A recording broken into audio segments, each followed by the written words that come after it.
और ब्रेक के बाद एक बार फिर से आप सभी का स्वागत है। दिल्ली में सरकार गठन की कवायद तेज हो गई है। पीएम के यूएस दौरे से लौटने के बाद ये हलचल तेज हुई है। नई सरकार के गठन के लिए बैठकों का दौर जारी है। आज या कल हो सकते हैं पर्यवेक्षक के नाम तय। विधायक दल की बैठक में सीएम चेहरे का ऐलान होगा। तो प्रधानमंत्री नरेंद्र मोदी अपने फ्रांस और अमेरिका दौरे से भारत लौट आए हैं और उनके आने के बाद अब दिल्ली में सरकार बनाने की हलचल तेज हो गई है। नई सरकार के गठन के लिए बैठकों का दौर जारी है। शुक्रवार को दिल्ली बीजेपी की बड़ी बैठक हुई, जिसमें बीएस संतोष, वीरेंद्र सचदेवा, हर्ष मल्होत्रा, पवन राणा, कमलजीत सहरावत और अतुल गर्ग शामिल हुए। बीजेपी ने बताया कि अभी बीजेपी के कार्यकर्ता और चुने हुए विधायक दिल्ली की जनता का धन्यवाद कर रहे हैं और अपने अपने क्षेत्र में लोगों से मिल रहे हैं। पीएम मोदी के आने के बाद पहले पर्यवेक्षक के नाम तय होंगे, उसके बाद विधायक दल की बैठक होगी, जिसमें विधायक दल के नेता को चुना जाएगा, यानी दिल्ली के सीएम चेहरे का ऐलान किया जाएगा। तो देखिए, सूत्रों के हवाले से खबर यह है कि ब्राह्मण चेहरा पवन शर्मा, सतीश उपाध्याय रेस में है और इसी के साथ ही पंजाबी चेहरे भी इसमें हैं, जिसमें अब देखना होगा किसको जगह मिलती है, लेकिन ये कई नाम हैं जो इस वक्त चर्चाओं में हैं, जिसमें पवन शर्मा है, सतीश उपाध्याय है,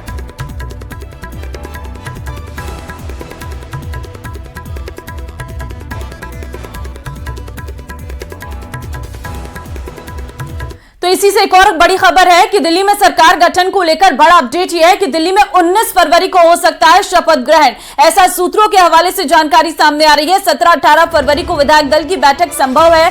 मंथन के बाद तैयार है 15 विधायकों की लिस्ट।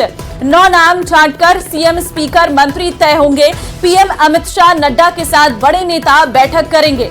सूत्रों के हवाले से खबर यह है कि 17 या 18 फरवरी को विधायक दल की बैठक होगी, सीएम के नाम का ऐलान होगा और सूत्रों के मुताबिक 19 फरवरी को दिल्ली में शपथ ग्रहण समारोह हो सकता है, यानी 19 फरवरी तक सरकार के गठन की प्रक्रिया पूरी कर ली जाएगी। सूत्र ये भी बताते हैं कि इसके लिए पहले से होमवर्क किया जा चुका है और सिर्फ शीर्ष नेताओं को फैसला लेना है। पीएम मोदी, गृह मंत्री अमित शाह, जेपी नड्डा, बीजेपी के बड़े नेताओं के साथ बैठक करेंगे। सूत्रों के मुताबिक 15 विधायकों की एक लिस्ट तैयार है, जिसमें 9 नाम छांटकर मुख्यमंत्री, मंत्री और स्पीकर का नाम तय किया जाएगा। तो सीएम की रेस में इस बार 6 बार के विधायक का नाम भी शामिल है और बीजेपी का वेस्ट शरा, पूर्व दिल्ली बीजेपी के अध्यक्ष, दिल्ली में 2 बार के नेता विपक्ष विजेंद्र गुप्ता का नाम शामिल है। तो ये हम आपको ग्राफिक्स के माध्यम से उन नामों के बारे में बता रहे हैं। सतीश उपाध्याय का नाम भी इसमें शामिल है, क्योंकि बीजेपी का ब्राह्मण चेहरा है, बीजेपी के पूर्व अध्यक्ष रहे हैं, प्रशासनिक अनुभव है, संघ के करीबी है। आशीष सूद नाम पंजाबी चेहरा है, बीजेपी के पूर्व महासचिव रहे हैं, गोवा के प्रभारी, जम्मू कश्मीर के सह प्रभारी रहे हैं। तो किसका दावा कितना मजबूत होगा, ये तो देखने वाला समय बताएगा, क्योंकि परवेश वर्मा का नाम तो बहुत ज्यादा चर्चाओं में है।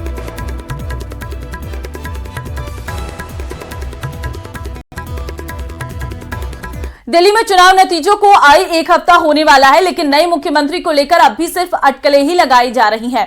खबर यह भी है कि 19 या 20 फरवरी को दिल्ली में नई सरकार का शपथ ग्रहण हो सकता है और देर रात प्रधानमंत्री मोदी अमेरिका के दौरे से लौट रहे हैं और अब पहुंच चुके हैं और उनके लौटते ही नई सरकार के गठन की कवायद तेज हो जाएगी।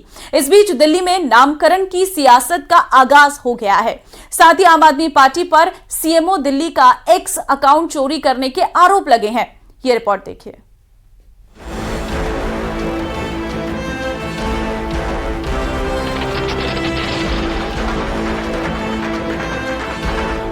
बीजेपी के शीर्ष नेतृत्व का होमवर्क पूरा है। चुनाव जीतने वाले 48 विधायकों में से 15 विधायकों की एक लिस्ट भी तैयार कर ली गई है और इसी लिस्ट से 9 विधायकों का चुनाव किया जाएगा, जो दिल्ली के मुख्यमंत्री, मंत्री और विधानसभा अध्यक्ष बनाए जाएंगे। लेकिन वो नाम कौन से हैं, इसके पत्ते बीजेपी ने नहीं खोले हैं। इंतजार मोदी के अमेरिका से लौटने का हो रहा है। आज देर रात पीएम मोदी की स्वदेश वापसी हो रही है और खबर है कि इसके बाद बीजेपी अध्यक्ष जेपी नड्डा और गृह मंत्री अमित शाह समेत बीजेपी के बड़े नेताओं की पीएम के साथ बैठक होगी, जिसमें नई सरकार पर चर्चा होगी। कल परसों में हमारे पार्लियामेंट्री बोर्ड की बैठक होगी, आपके सामने दिल्ली का नया मुख्यमंत्री आ जाएगा। कल परसों में हमारे पार्लियामेंट्री बोर्ड की बैठक होगी, आपके सामने दिल्ली का नया मुख्यमंत्री आ जाएगा। सरकार बनाने की कवायद के बीच अरविंद केजरीवाल पर एक और बड़ा आरोप लगा है, जिसे बीजेपी ने डिजिटल लूट का नाम दिया। बीजेपी का आरोप है कि अरविंद केजरीवाल ने दिल्ली के मुख्यमंत्री कार्यालय के आधिकारिक एक्स अकाउंट को अपने नाम पर कर लिया है और उसके पोस्ट को डिलीट कर दिया है। दिल्ली बीजेपी अध्यक्ष वीरेंद्र सचदेवा ने उपराज्यपाल को एक चिट्ठी भी लिखी और मामले की जांच के साथ ही पोस्ट को वापस करने की मांग की है। वीरेंद्र सचदेवा ने अपनी चिट्ठी में लिखा है कि करीब 1 दशक पहले सरकारी पैसों और संसाधनों से इस अकाउंट को बनाया गया था, जिसका नाम CMO.Delhi था। लेकिन अरविंद केजरीवाल और सुश्री आतिशी की सरकार के हारते ही आज वर्तमान कार्यवाहक मुख्यमंत्री के आदेश पर CMO.Delhi के एक्स पोस्ट का नाम केजरीवाल एट वर्क करके केजरीवाल का निजी पोस्ट बना दिया गया है। ये सरकार के डिजिटल लूट का मामला है, इसकी जांच कराई जाए और इसे रोका जाए। चोरी और सीना चोरी। अरविंद केजरीवाल दिल्ली सरकार के CMO का ऑफिशियल अकाउंट, जो कोई भी मुख्यमंत्री होगा तो CMO अकाउंट काम करता है, उस अकाउंट को बदलकर आज अपना अकाउंट बना लेते हैं। उसको टेक ओवर करना ये सीधी सीधी चोरी है, लुटेर, मतलब एक तरफ से ये डिजिटल लूट है। बहुत क्लियर कट लीगल गाइडलाइंस हैं, तो जो लीगल गाइडलाइंस हैं उनके अनुसार ट्विटर के हैंडल को जो भी एक्शन लेना है वो लिया जाए। दिल्ली में अभी नई सरकार के गठन में कुछ दिन का वक्त जरूर है, लेकिन शपथ लेते ही सरकार का एक्शन में आने का पूरा प्लान तैयार है। पहली कैबिनेट बैठक के एजेंडे से लेकर आगे के सभी कामों का ब्लूप्रिंट तैयार है। यमुना की सफाई के अलावा नई सरकार की कई प्राथमिकताएं हैं, जिसमें स्वास्थ्य भी शामिल है। खबर है कि दिल्ली में नई सरकार के बनने के बाद सभी मोहल्ला क्लिनिक को रीब्रांड करने की तैयारी है। दिल्ली की जनता त्रस्त थी इनके झूठे वादों से। ये कहते थे कि हम इलाज फ्री करते हैं, किसी का इलाज फ्री होता नहीं। हम लोग रोज स्ट्रगल करते हैं हॉस्पिटल्स के साथ कि उनका इलाज फ्री हो। मैं गंगाराम हॉस्पिटल में लोगों के लिए स्ट्रगल करता हूँ। गंगाराम में आयुष्मान भारत लागू है, परंतु दिल्ली की जनता के लिए वह सुविधा नहीं है। हम तो बीजेपी वालों से कहेंगे नाम बदलने के बजाय कुछ काम करें। दिल्ली वालों ने उनको जनादेश दिया है, खबरें तो उनके अंदर से यही आ रही हैं जो मैंने आपको बताया कि उनका काम करने का इरादा नहीं है। नाम सिर्फ मोहल्ला क्लिनिक का ही नहीं बदल सकता, बल्कि कई इलाकों के नाम बदलने की भी कवायद अब शुरू हो चुकी है। इसको लेकर सियासी घमासान भी तेज है। मुस्तफाबाद के बाद अब दिल्ली के बाबरपुर का भी नाम बदलने की मांग तेज हो गई है।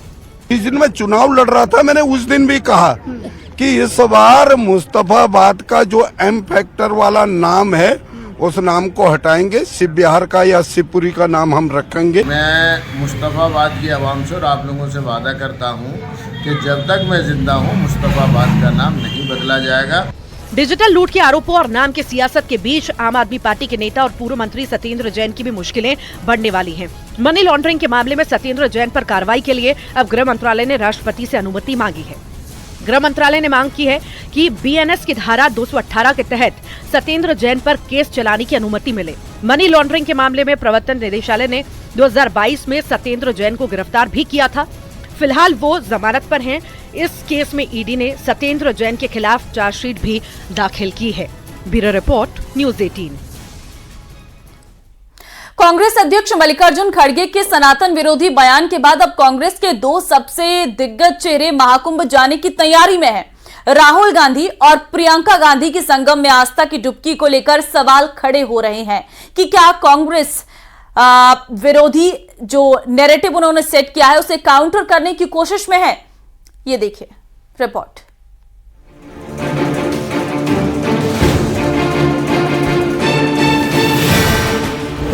संगम में कांग्रेस की सियासी डुबकी। पहले सवाल, अब आस्था वाली चाल। राहुल प्रियंका बोलेंगे हर हर गंगे। कांग्रेस के कई चेहरे अद्भुत अलौकिक महाकुंभ के साक्षी बन चुके हैं और अब खबर है कि राहुल गांधी और प्रियंका गांधी संगम में हर हर गंगे का जय घोष करते नजर आएंगे। हालांकि तारीख अभी तय नहीं है, लेकिन यूपी कांग्रेस अध्यक्ष अजय राय ने राहुल गांधी और प्रियंका गांधी के महाकुंभ जाने की खबर पर मुहर लगा दी है। उनके मुताबिक अगले हफ्ते पार्टी के दोनों दिग्गज चेहरे महाकुंभ में स्नान करेंगे।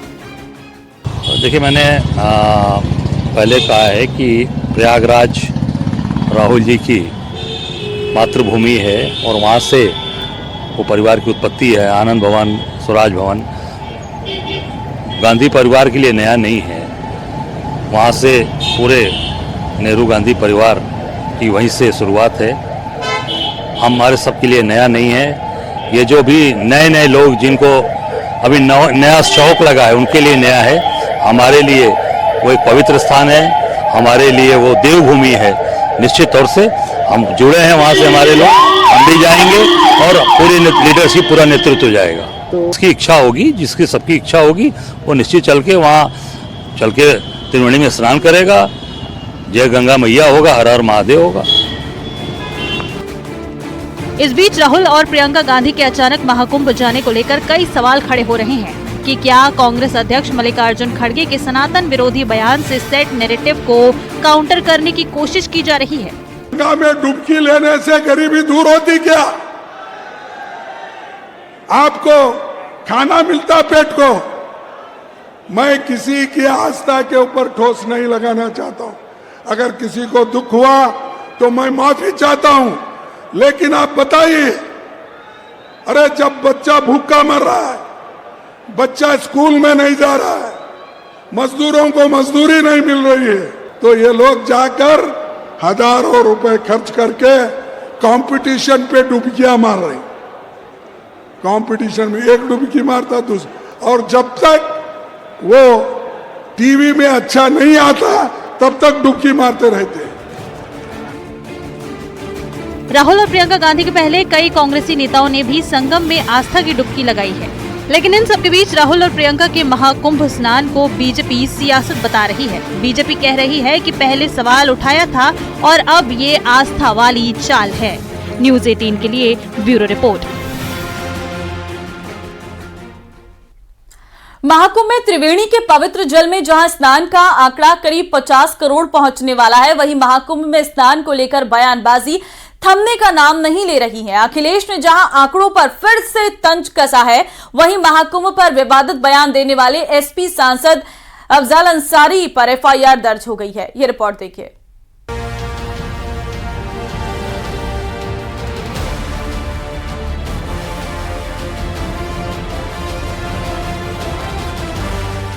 प्रयागराज महाकुंभ में लाखों की संख्या में श्रद्धालु रोजाना पवित्र स्नान कर रहे हैं। करीब 50 करोड़ लोग संगम के पवित्र जल में डुबकी लगा चुके हैं। माघी पूर्णिमा के बाद भी लाखों श्रद्धालुओं के महाकुंभ पहुंचने का सिलसिला लगातार जारी है। सीएम योगी ने कहा कि संगम से श्रद्धालु एक भारत श्रेष्ठ भारत का संदेश लेकर गए। एक महीने की इस अवधि में प्रयागराज महाकुंभ में 50 करोड़ श्रद्धालु देश से आकर के मां गंगा, मां यमुना और मां सरस्वती की पावन त्रिवेणी में आस्था की डुबकी लगा करके एक भारत श्रेष्ठ भारत का संदेश लेकर के गए हैं। वहीं महाकुंभ स्नान पर सियासी बयानबाजी भी थमने का नाम नहीं ले रही। अखिलेश यादव ने संगम स्नान के आंकड़ों पर तंज कसा है और स्नान के आंकड़ों को लेकर सरकार पर निशाना साधा। 50 करोड़ तो नहीं आए हैं, 60 करोड़ लोग आए हैं। आप भी झूठ मत बोला करो। आप उनकी गिनती कम मत करिए। वीआईपी मूवमेंट बंद नहीं हो रहा। आप उनकी गिनती कम मत करिए। वीआईपी मूवमेंट बंद नहीं हो रहा। गिनती कम कर करके आप उनको भी परेशानी में डाल रहे हो। जो आंकड़ा आएगा वो 60 करोड़ का आंकड़ा आएगा। गाजीपुर से एसपी सांसद अफजाल अंसारी ने महाकुंभ के स्नान पर विवादित बयान दिया था। अफजाल अंसारी पर केस दर्ज किया गया है। गाजीपुर के शादियाबाद थाने में जिला सहकारी बैंक के पूर्व अध्यक्ष देव प्रकाश सिंह की शिकायत पर अफजाल पर एफआईआर दर्ज की गई है। थाना शादियाबाद के अंतर्गत इनके द्वारा एक वक्तव्य दिया गया था, जिसके संबंध में एक तहरीर प्राप्त हुई कि इस वक्तव्य के कारण लोगों की धार्मिक भावनाएं आहत हुई हैं। महाकुंभ को लेकर ये वक्तव्य दिया गया था। इसके संबंध में उक्त तहरीर पर मुकदमा पंजीकृत किया गया है एवं अग्रिम विधिक कार्रवाई प्रचलित इसमें की। धाराएं इसमें धार्मिक भावनाएं भड़काने की धाराएं हैं। बीएनएस के अंतर्गत 299 और 353(2) के अंतर्गत ये मुकदमा पंजीकृत किया गया। किसके द्वारा मुकदमा पंजीकृत? ये मुकदमा देव प्रकाश सिंह जी के द्वारा पंजीकृत करवाया गया है। अफजाल अंसारी ने अपने विवादित बयान में कहा था कि संगम में नहाने से पाप धुल जाएगा। जो भीड़ देखने को मिल रही है उससे लगता है कि अब नर्क में कोई बचेगा ही नहीं और उधर बैकुंठ में हाउसफुल हो जाएगा। श्रद्धा का ये पर्व मान्यता है कि संगम तट पे नहा करके व्यक्ति पवित्र हो जाएगा, पाप धुल जाएगा। अगर पाप धुल जाएगा तो इसका मतलब आगे वैकुंठ में जाने का रास्ता खुल जाएगा। तो जो आलम दिखाई दे रहा है उससे तो लग रहा है कि नर्क में तो कोई बचे ही नहीं और उधर हाउसफुल हो जाएगा। महाकुंभ को लेकर सीएम योगी ने अधिकारियों को सख्त निर्देश दिए हैं। महाकुंभ में यातायात व्यवस्था पर सीएम योगी ने सख्त निर्देश दिए हैं। सीएम योगी ने वरिष्ठ अधिकारियों को खुद सड़क पर उतरने को कहा है। सीएम योगी ने कहा है कि आसपास के किसी जिले में भी जाम न लगे। अधिकारी हर स्तर पर जवाबदेही सुनिश्चित करें। जहां जाम लगेगा वहां अफसरों की जवाबदेही होगी। महाकुंभ क्षेत्र में संगम और हनुमान मंदिर के आसपास बड़ी तादाद में श्रद्धालु मौजूद हैं। वहीं सीएम योगी ने अधिकारियों को जाम से निपटने और महाकुंभ की व्यवस्था को और बेहतर बनाने के निर्देश दिए हैं। Bureau report, news 18। महाकुंभ में त्रिवेणी संगम पर पवित्र स्नान करने वालों का आंकड़ा 50 करोड़ से अधिक हो गया है। इतिहास में यह सबसे बड़ा आयोजन रिकॉर्ड किया गया है। महाकुंभ में 33 दिनों में 50 करोड़ 11 लाख से अधिक लोग पवित्र स्नान कर चुके हैं। 45 दिनों तक चलने वाले महाकुंभ के अभी 12 दिन और बचे हैं। महाकुंभ मेले में 33वें दिन रात 8 बजे तक 96,98,000 श्रद्धालुओं ने पवित्र स्नान किया। आज लोकसभा स्पीकर ओम बिरला प्रयागराज महाकुंभ पहुंचकर संगम में पवित्र स्नान करेंगे। अनुमान है कि वीकेंड पर भीड़ उमड़ सकती है, इसलिए पूरे महाकुंभ मेला क्षेत्र को 2 दिन के लिए नो व्हीकल जोन घोषित किया गया है। जिन गाड़ियों के पास बने हैं उन सभी को नजदीकी पार्किंग की तरफ डाइवर्ट किया जाएगा। तो अगर आप वीकेंड में महाकुंभ में डुबकी लगाने के लिए आ रहे हैं तो थोड़ा सावधान हो जाइए, क्योंकि यहां पर आपको पैदल चलना पड़ेगा, क्योंकि पार्किंग जो है वो फुल हो सकती है और गाड़ियों को कई दूर रोक दिया जाएगा, जिस वजह से आपको पैदल संगम में स्नान करने के लिए आना पड़ेगा। खासकर सैटरडे और संडे जो वीकेंड के दिन होते हैं, उन वजहों से ये फैसला लिया गया है। महाकुंभ में अफवाह फैलाने वालों पर एक्शन हो रहा है। महाकुंभ डीआईजी वैभव कृष्ण के मुताबिक अफवाह फैलाने वालों के खिलाफ 11 एफआईआर दर्ज की गई है। इसके अलावा 75 सोशल मीडिया अकाउंट पर कार्रवाई की गई है। पुलिस के मुताबिक गलत सूचना के आधार पर वीडियो शेयर किए गए कुल 22 लोगों पर बीएनएस आईटी एक्ट में एफआईआर दर्ज की गई है। तो देखिए, अफवाह फैलाने वालों पर यहां पर सरकार ने अपना एक्शन लिया है। 11 एफआईआर दर्ज की गई है। डीआईजी की तरफ से खबर दी गई है। 75 सोशल मीडिया अकाउंट्स पर कार्रवाई की गई है। नेपाल दूसरे वीडियो को कुंभ का बताया गया है, ऐसा डीआईजी की तरफ से कहा गया है। गलत सूचना के आधार पर वीडियो शेयर किए गए हैं। कुल 22 लोगों पर बीएनएस और आईटी एक्ट में एफआईआर की गई है।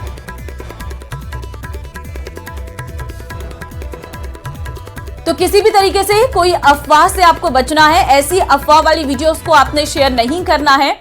दरअसल जानकारी आपको दे दें कि कई ऐसी वीडियोस हैं जो शेयर की जा रही हैं सोशल मीडिया पर, लेकिन उसके लिए सरकार ने अपना पूरा प्लान तैयार किया है, क्योंकि निगरानी रखी जा रही है हर एक अकाउंट से शेयर की गई महाकुंभ की वीडियो पर।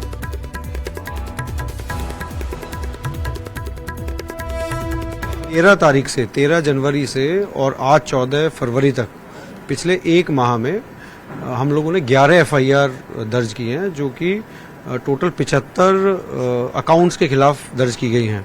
ये accounts basically social media accounts जो है, फेसबुक अकाउंट्स, ट्विटर अकाउंट्स हैं, जिन्होंने संगठित रूप से कुंभ से संबंधित फैक्ट्स जो है, कुछ नैरेटिव तैयार करने की कोशिश करी और गलत तथ्यों के बेसिस पे पोस्ट किए।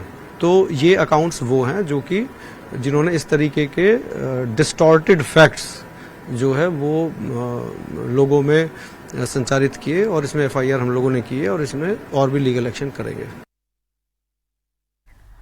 प्रयागराज मिर्जापुर हाईवे पर हादसा हुआ है। बोलेरो और बस में भीषण टक्कर हुई है। हादसे में 10 लोगों की मौत हो गई। हादसे में 19 लोग घायल हुए हैं। घायलों को अस्पताल में भर्ती करवाया गया है। बस सवार सभी लोग मध्य प्रदेश के रहने वाले थे। बोलेरो सवार छत्तीसगढ़ के रहने वाले थे। तो प्रयागराज मिर्जापुर हाईवे पर यह बड़ा हादसा बताया जा रहा है। तस्वीर हम आपको दिखा रहे हैं जहां पर पुलिस पहुंची है। जैसे हादसे की जानकारी मिली, 10 लोगों की मौत हो गई है। 19 लोग इसमें घायल बताए जा रहे हैं। तो ये है वो बस और बोलेरो जिसमें भीषण टक्कर हुई है। आप देख सकते हैं हालत गाड़ियों की पूरी तरीके से क्षतिग्रस्त हो चुकी है। इसमें 10 लोग मौत हो गई है। बस सवार सभी लोग मध्य प्रदेश के रहने वाले थे, बोलेरो सवार छत्तीसगढ़ के रहने वाले थे। तो इन दोनों के बीच ये जब टक्कर हुई तो इसमें 10 लोगों की जान चली गई है। कई लोग घायल हैं, जिन्हें इस वक्त अस्पताल में भर्ती करवाया गया है। घायलों का इस वक्त अस्पताल में इलाज चल रहा है। लेकिन ये बेहद ही दर्दनाक सड़क हादसा देखने को मिला है, जहां पर बोलेरो और बस की आमने सामने की टक्कर में 10 लोगों की जान चली गई है। अभी 19 लोग इसमें घायल हैं। ये आंकड़ा सामने आया है 19 लोगों के घायल होने का। जैसे ही पुलिस को इस बात की जानकारी मिली, पूरी टीम मौके पर पहुंची और तुरंत राहत बचाव कार्य शुरू किया गया। फिलहाल जो क्रेन है उसकी मदद से बस को सीधा कराया गया और बोलेरो तो आप देख सकते हैं आगे से पूरी क्षतिग्रस्त हो चुकी है और तुरंत ही जो घायल थे उन्हें फटाफट से बस से और बोलेरो से बाहर निकाला गया और अस्पताल में उन्हें पहुंचाया गया, जो आगे हायर सेंटर के लिए भी रेफर कर दिए गए हैं। 19 इसमें घायल हुए हैं क्योंकि बस पूरी तरीके से भरी हुई थी और बोलेरो में भी अधिक संख्या में लोग शामिल थे। तो 10 लोगों की मौत और 19 लोग घायल हैं और बस सवार बताए जा रहे हैं मध्य प्रदेश के रहने वाले, तो बोलेरो सवार छत्तीसगढ़ के रहने वाले हैं। महाकुंभ प्रयागराज में किन्नर अखाड़े की ओर से छावनी प्रवेश किया गया है। जब ये प्रवेश हुआ उस समय तो सब सामान्य था, लेकिन कुछ दिनों के भीतर विवादों का नाता किन्नर अखाड़े से जुड़ गया है। कभी अखाड़े की गद्दी का विवाद, तो कभी ममता कुलकर्णी को महामंडलेश्वर बनाना। अब कल्याणी गिरी पर हमला हुआ है। किन्नर अखाड़े के विवादों से जुड़ी ये स्पेशल स्टोरी देखिए।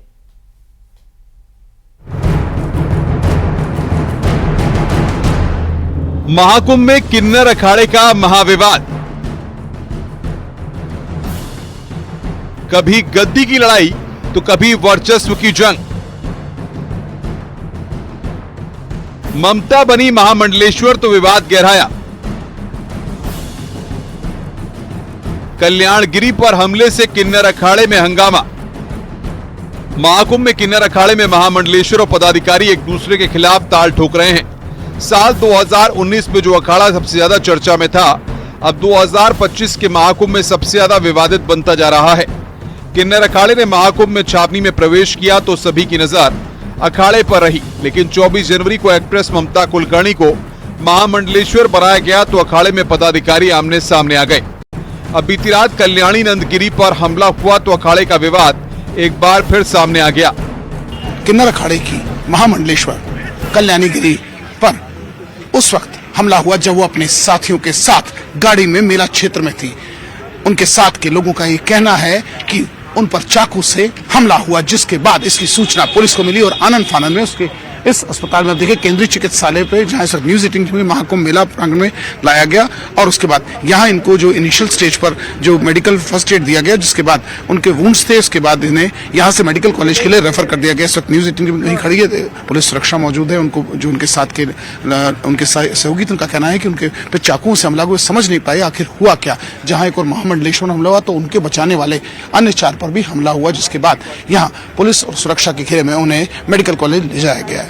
अब इस पूरे मामले पर पुलिस जांच में जुटी है। हालांकि ताजा घटना के बाद अखाड़े की ओर से कोई आधिकारिक बयान जारी नहीं किया गया, लेकिन हमले के बाद अखाड़े में भीतरखाने यही चर्चा हो रही है कि आखिर एक के बाद एक घटनाएं क्यों हो रही हैं। आप कुछ बताएंगे? मुझे कुछ भी पता नहीं, मुझे सिर्फ फोन आया था जी, वो भी मेरे पहचान के कोई डॉक्टर है, उन्होंने बोला कि आपको पता है कि कुछ हुआ है माई के साथ, तो इसलिए मैं आई हूँ। महाकुंभ में किन्नर अखाड़े में एक के बाद एक कई विवाद सामने आ चुके हैं। कभी कुर्सी की लड़ाई तो कभी ममता कुलकर्णी को महामंडलेश्वर बनाए जाने पर एक अजय दास और लक्ष्मी नारायण त्रिपाठी द्वारा एक दूसरे पर आरोप लगाना, ये सिलसिला लगातार जारी है।